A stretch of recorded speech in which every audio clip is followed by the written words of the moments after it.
যদি আপুনি অৰুণোদয় আঁচনিত আবেদন কৰিছিল তেন্তে আপোনাৰ বাবে আছে ভাল খবৰ কিয়নো অহা 10 ফেব্ৰুৱাৰীত প্ৰত্যেক হিতাধিকাৰীৰ একাউণ্টত সোমাব 1250 টকা কোন কোন হিতাধিকাৰীয়ে অহা 10 ফেব্ৰুৱাৰীত লাভ কৰিব অৰুণোদয় আঁচনিৰ টকা সকলো তথ্য আজিৰ ভিডিঅ'টোৰ জৰিয়তে জনাই দিম যদি আপুনি আগতে লাভ কৰা নাছিল অৰুণোদয়ৰ টকা তেন্তে কেনেকৈ লাভ কৰিব অৰুণোদয় আঁচনিৰ টকা আজিৰ ভিডিঅ'টোৰ জৰিয়তে জনাই দিম নতুন হিতাধিকাৰীয়ে কেতিয়া লাভ কৰিব অৰুণোদয় আঁচনিৰ কিস্তি বহুতো হিতাধিকাৰীয়ে এতিয়াও পোৱা নাই টকা কিয়নো বহুতো হিতাধিকাৰীৰ নাম কৰ্তন কৰা হৈছে কেনেকৈ কি কৰিলে লাভ কৰিব অৰুণোদয় আঁচনিৰ টকা সবিশেষ এই ভিডিঅ'টোৰ জৰিয়তে জনাই দিম গতিকে ভিডিঅ'টো স্কিপ নকৰাকৈ শেষলৈকে চাব আৰু ভিডিঅ'টোত এটা লাইক কৰি চেনেলটো সাবস্ক্ৰাইব কৰি দিব যাতে এনেকুৱা ধৰণৰ ভিডিঅ' সদায় পাই থাকে মুখ্যমন্ত্ৰী হিমন্ত বিশ্ব শৰ্মাই জনাই দিছে যে যিসকল হিতাধিকাৰীয়ে লাভ কৰিছে ৰেচন কাৰ্ড অৰ্থাৎ যিসকল হিতাধিকাৰীৰ ইতিমধ্যে ৰেচন কাৰ্ড আছে সেই সকলে লাভ কৰিব অৰুণোদয় আঁচনিৰ টকা আগতে যদি আপোনালোকে অৰুণোদয়ৰ টকা পোৱা নাছিল তেন্তে টকা পাবলৈ হলে আপোনালোকে প্ৰথমে যি কেইটা ডকুমেন্টছ দিছিল সেই কেইটা ডকুমেন্টছ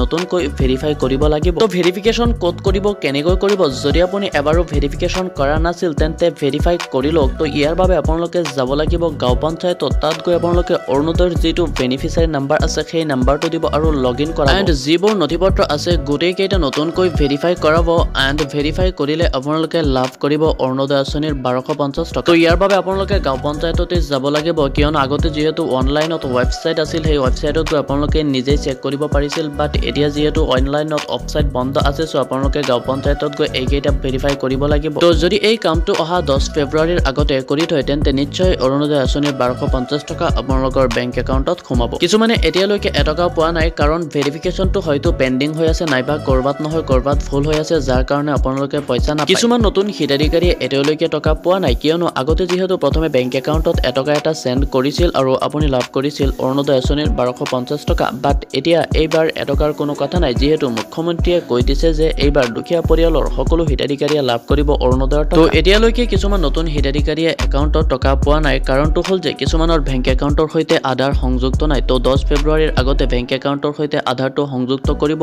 এণ্ড ডকুমেন্টছ কেইটা নতুনকৈ ভেৰিফাই কৰিব